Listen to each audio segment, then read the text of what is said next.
So, welcome to today's radiology discussion of FMG exam.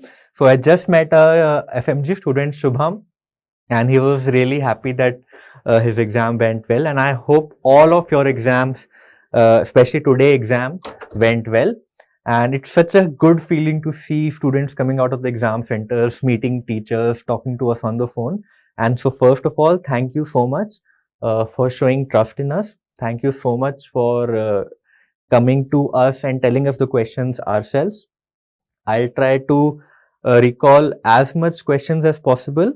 There might be some discrepancies in recall, and for that, I sincerely request you all that please tell me in the discussion box, in the chat box, that what was the correct option, what was the correct language of the question, and we'll discuss it simultaneously. Okay, so let's not make it a didactic session. I'll not tell you something. You give me a feedback. Let's make it an interactive session for radiology recall in this FMG January 2024 exam. Okay. Now, so at the outset, as I said that this session is not meant for an exact recall of the questions. I'll do a separate session for exact radiology recall once the authenticity of the question and the options is clear to me. And subsequently, I'll upload it on the YouTube channel of ALLENnext as well.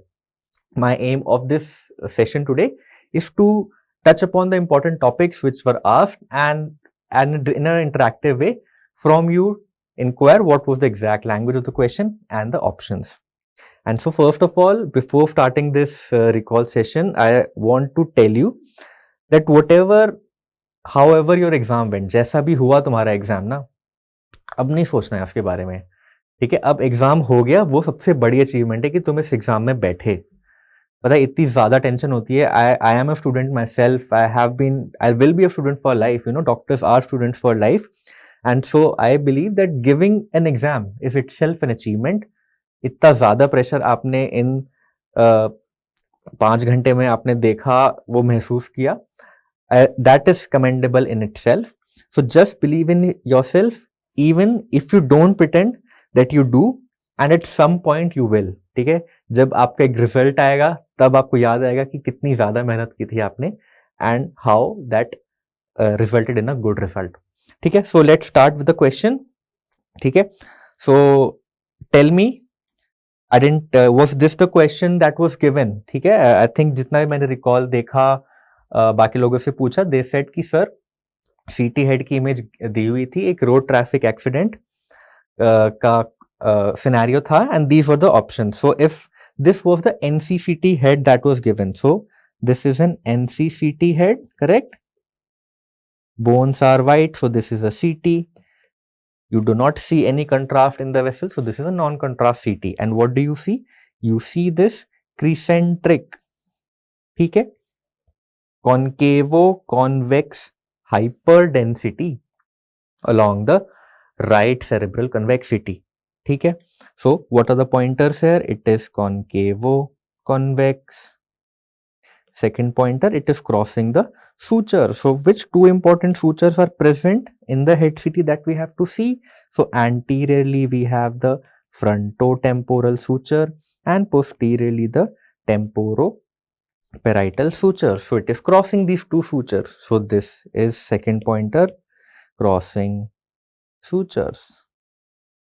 So tell me, based upon these two languages, what will be the answer? Yes, the answer is SDH, subdural hemorrhage or subdural hematoma.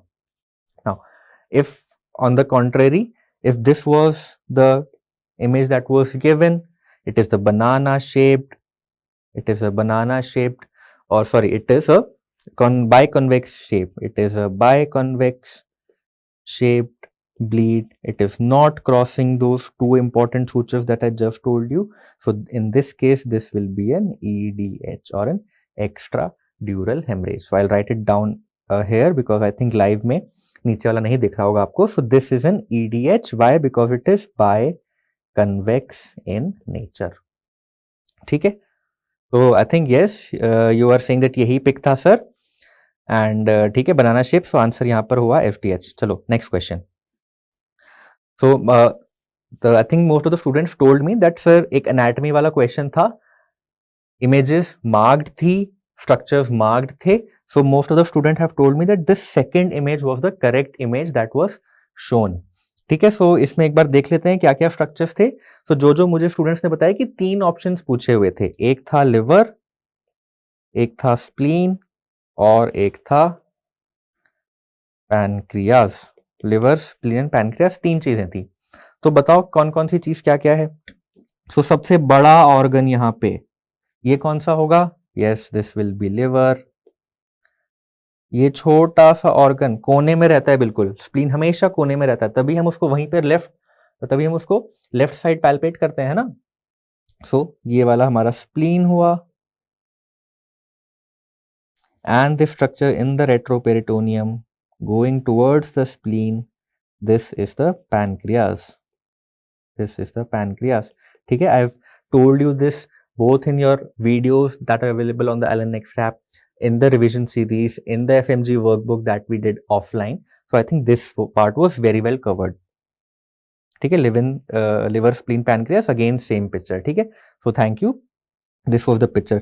अब now since we are discussing this picture, I'll tell you one more important structure which will be asked. This is the gallbladder. ठीक है, and ये 37 में कौन सी when इन्होंने mark कर रखी है. ये कौन सा स्ट्रक्चर मार्क कर रखा है. This right here is the portal vein. ठीक है, तो एक बार बाकी भी वेसल्स देख लेते हैं. बिल्कुल वर्टिब्रा के एंटीरियर, डायफ्राग्मेटिक क्रस्ट के पोस्टीरियर कौन सी वेसल होती है. हमारी एओर्टा होती है.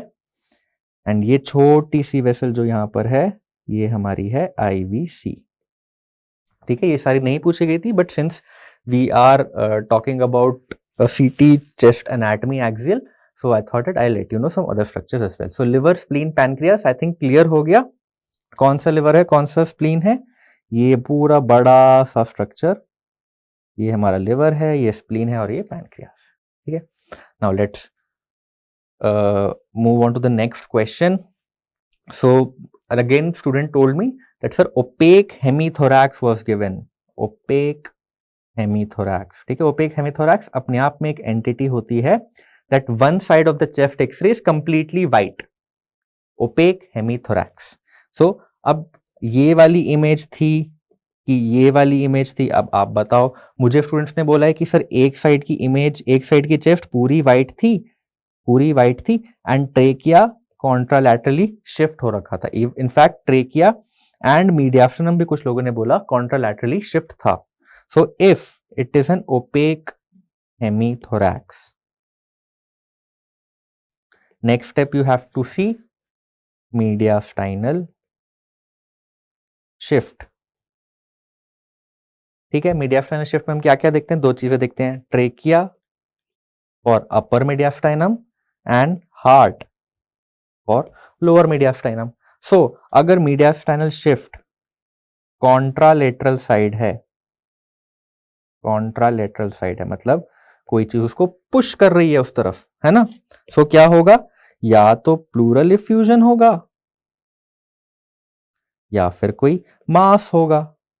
ना बहुत सारे बड़े बड़े चेस्ट मासेस होते हैं, बच्चों में हम देखते हैं चेस्ट वॉल का ईविंग सार्कोमा, कभी कभी एटकिंस ट्यूमर होता है.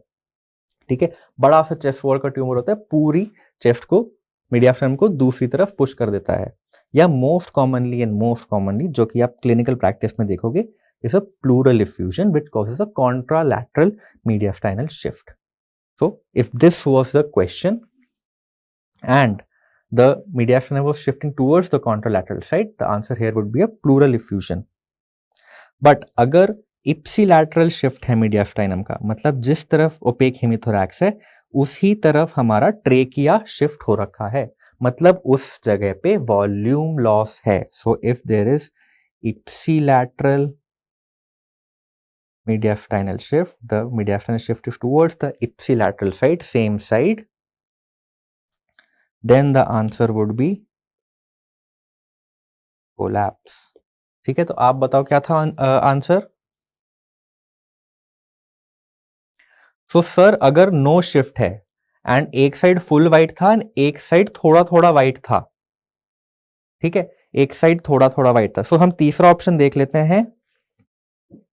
अच्छा, मीडिया फाइनल शिफ्ट का I again right here because again वहां पे इमेज छुप रही होगी आपकी. So mediastinal shift, contralateral side and ipsilateral side. अगर कॉन्ट्रालैटरल साइड है तो क्या हमारे डीडीज हुए? Pleural effusion. दूसरा लार्ज लंग या फिर चेस्ट वॉल मास. अगर इप्सिलैटरल साइड है, उसी साइड शिफ्ट हुआ जिस तरफ ओपेक हेमिथोरैक्स है, मतलब कोलैप्स है. एंड अगर नो शिफ्ट, अगर नो शिफ्ट हुआ, मीडिया शिफ्ट ही नहीं हुआ, तब हमारा आंसर बनेगा कंसोलिडेशन. ठीक है, तो बताओ क्या है? हाँ, तो अगर कोई शिफ्ट नहीं है तो आंसर कंसोलिडेशन है. अगर सेम साइड शिफ्ट हो गया है ओपेक हेमिथोरैक्स का तो मतलब कोलैप्स हुआ है. अगर दूसरी साइड शिफ्ट हो गया है तो मतलब प्लूरल इफ्यूजन है. सो आप बताओ, depending upon the image the diagnosis would differ. ठीक है, तो अगर आपका दूसरी साइड, एक साइड मान लो वाइट है, एक साइड ओपेक हेमिथोरैक्स है, उस तरफ कोई मीडियाफिनल शिफ्ट नहीं है, एंड कॉन्ट्रालैटरल लंग में थोड़े थोड़े पैचेस वाइट के हैं, मतलब इन्फेक्शन हो रखा है, कंसोलिडेशन है. So that will again favour consolidation. ठीक है, so let's move on to the next question. So some students told me that there was an image of a urethral stricture also given. Now I'm not sure where the stricture was shown in that particular image. ठीक है, as and when the recalls come through, I'll again take a session and tell you what were the exact questions. But for the purpose of discussion, let's take this image. ठीक है, this is an image of urethral stricture. So first of all, tell me whether this is the image that was given to you in the exam.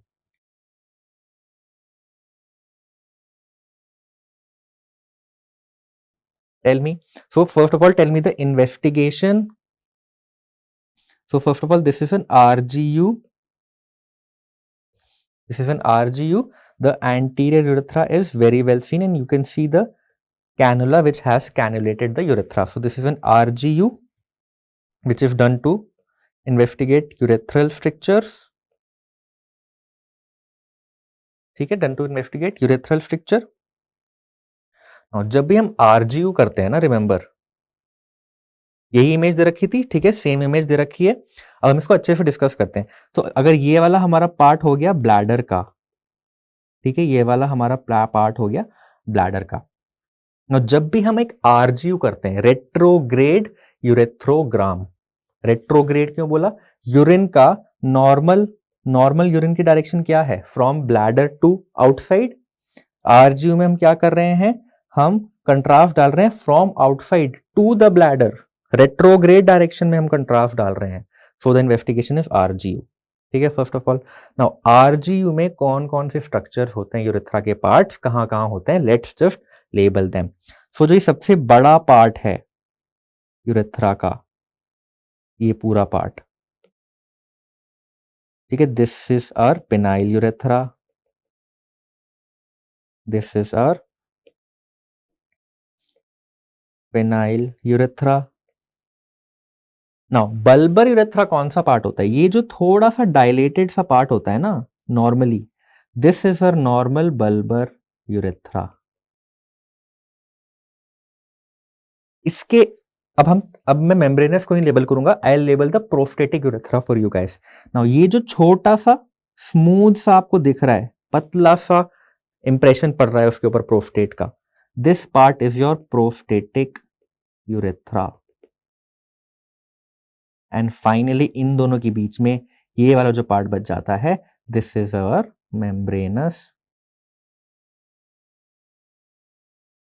Urethra. ठीक है, कुछ लोग बोल रहे हैं थोड़ा अलग सा था, कुछ लोग बोल रहे हैं सेम इमेज थी. तो चलो let's consider that if this was an image that was given, तो इस केस में हमारा स्ट्रक्चर कौन से पार्ट में है आप बताओ? इस केस में मेम्ब्रेनस पार्ट में है हमारा स्ट्रक्चर. अगर आपको लोग बल्बर बोल रहे हैं इस इमेज का आंसर, तो वो गलत होगा. बल्बर यूरेथ्रा में आपका कहां पर स्ट्रक्चर होगा? बल्बर यूरेथ्रा में इस वाली लोकेशन पर आपका स्ट्रक्चर होगा, यहां पर स्ट्रक्चर होगा बल्बर यूरेथ्रा में। ठीक है, मेम्ब्रेनस यूरेथ्रा जंक्शन पे होती है, प्रोस्टेटिक के जस्ट बाद होती है मेम्ब्रेनस यूरेथ्रा। मेम्ब्रेनस यूरेथ्रा के स्ट्रक्चर इस जगह पर होगा आपका।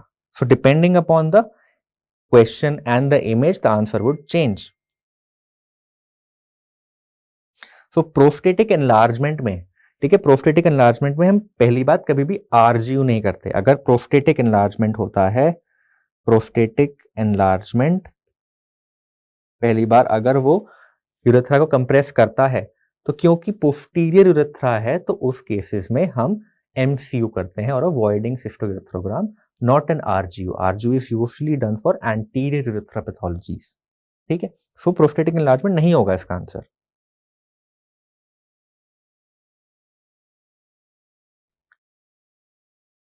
ठीक है, चलो next question will discuss now.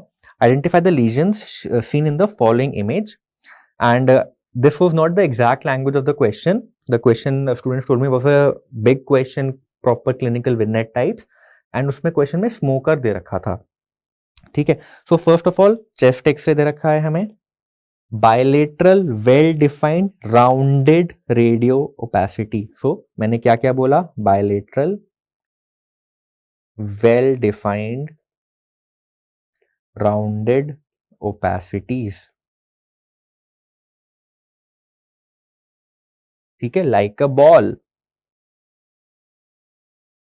ठीक है, तो जब भी स्मोकर दे रखा है आपको, मतलब पेशेंट इन्फेक्शन की तरफ हम नहीं सोच रहे। ठीक है, तो सेप्टिक एम्बोलाई हम अनलाइकली बोलेंगे, ट्यूबरकुलोसिस हम थोड़ा अनलाइकली बोलेंगे। अब आपको क्वेश्चन में डिफरेंट कंफ्यूजन लग रहा हो कि सर कैनन बॉल मेट्स बोले हैं इसको कि फंगल बॉल्स बोले हैं एस्परजिलोमा की।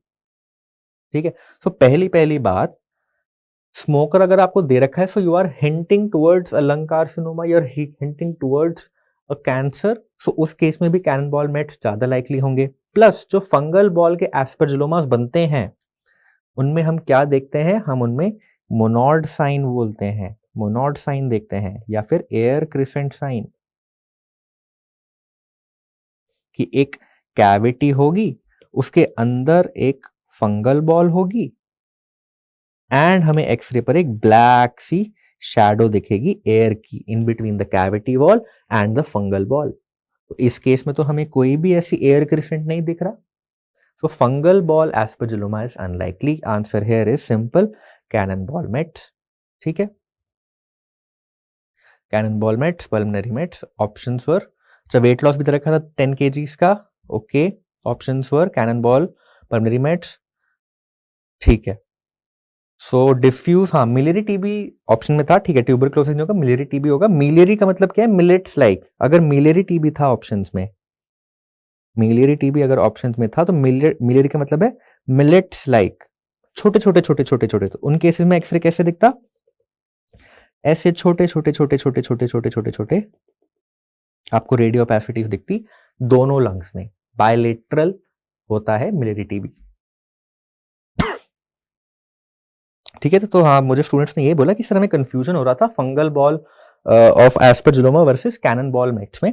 सो ये दोनों का डिफरेंस होगा कि जो फंगल बॉल्स होंगे एस्परजिलोमा की उनमें एयर क्रिसेंट दिखेगा, प्लस एक जो एस्परजिलोमा होता है ना, it occurs in a previously formed cavities.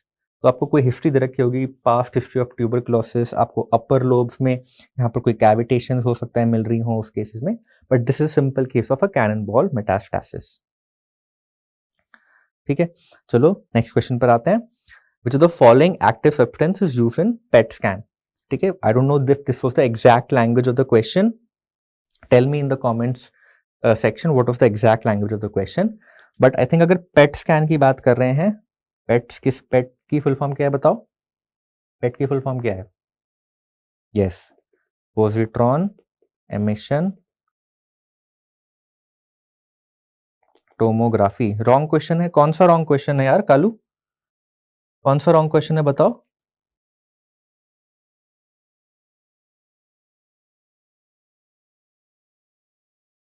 तो आप बताओ पेट स्कैन में कौन से रेडियो आइसोटोप यूज करते हैं? स्ट्रेट ऑप्शन है, स्ट्रेट आंसर है 18 फ्लोरो डीऑक्सी ग्लूकोज 18 FDG, ठीक है, 18 फ्लोरो डीऑक्सी ग्लूकोज, ठीक है। क्यों क्यों? Because it is a positron emitter. This is a positron emitter and hence we use this in PET scan. ठीक है, टेक्नीशियम 99 क्यों नहीं यूज करते पेट में? बिकॉज गामा एमिटर है, ठीक है, गामा रेज निकालेगा एंड गामा इमेजिंग में यूज करेंगे, ठीक है। डीऑक्सी ग्लूकोज अलग से हम नहीं यूज कर सकते, क्यों?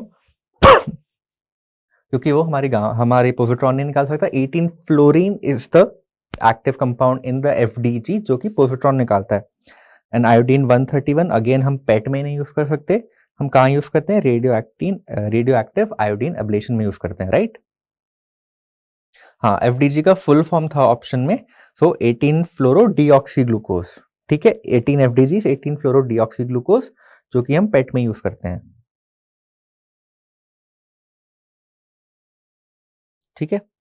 नाउ नेक्स्ट क्वेश्चन पे जाते हैं। सो स्टूडेंट्स ने मुझे बोला था कि एक सीटी हार्ट के लेवल पे सीटी चेस्ट दे रखा था and it was a prone image, so the heart was anterior and spine was posterior. And जो स्टूडेंट ने मुझे बोला है कि ये वाला जो कार्डियक चेंबर था, ये वाला कार्डियक चेंबर पूछा हुआ था, यही है क्या क्वेश्चन? ये वाला कार्डियक चेंबर बोल रहे हैं स्टूडेंट्स, ये वाला कार्डियक चेंबर पूछा हुआ था। सो द रिमेंबर, जब भी हमें सीटी चेस्ट दे रखा हो, ठीक है, सीटी चेस्ट का एक सिंपल फंडा है कि most anterior heart chamber, most anterior heart chamber is your right ventricle. Most anterior मतलब स्टर्नम के बिल्कुल पीछे, स्टर्नम से बिल्कुल पीछे, ठीक है, is your right ventricle. And इसी का उल्टा कर दो, मोस्ट पोस्टीरियर चेंबर कौन सा है? राइट का लेफ्ट कर दो एंड वेंट्रिकल का एट्रियम कर दो। Left atrium is the most posterior chamber of the heart. अच्छा, cadaveric image was given, not the CT image. Okay, cadaveric image was given, but the concept is same. Most anterior chamber is the right ventricle and most posterior chamber is the left atrium. ठीक है, सो ये हमने ये label भी कर लिया है कि L is the most posterior, RV is the most anterior. सो इस लेवल पे हमारी स्टर्नम होगी एट द अपर लेवल, ठीक है, एंड इसके जस्ट पीछे इज योर RV, करेक्ट, ठीक है। So these were the radiology questions that I could get from the students. So if there were any other radiology questions, so you please mention them in the comment section, comment box, live chat.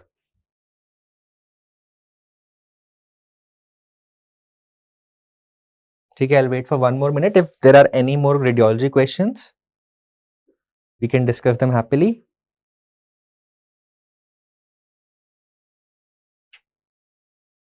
So answer here would be LA.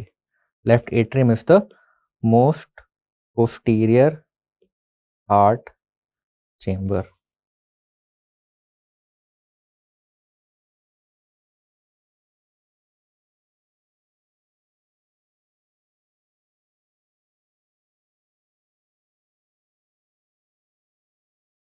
Right atrium ना anterior ना posterior. Right atrium के साथ हम क्या याद रखेंगे? Right atrium forms the right heart border, ठीक है, right atrium forms the right heart border, left ventricle forms the left heart border, ठीक है। तो मतलब राइट हार्ट बॉर्डर में ना राइट वेंट्रिकल है एंड लेफ्ट हार्ट बॉर्डर में ना लेफ्ट एट्रियम है। क्यों? क्योंकि लेफ्ट एट्रियम पीछे है और क्योंकि लेफ्ट एट्रियम पीछे है हमारा और राइट वेंट्रिकल आगे है, तो वो हमारे चेस्ट एक्सरे पे right and left side of heart नहीं बना सकते। राइट साइड राइट एट्रियम बनाता है and left side of the heart on chest X-ray left ventricle.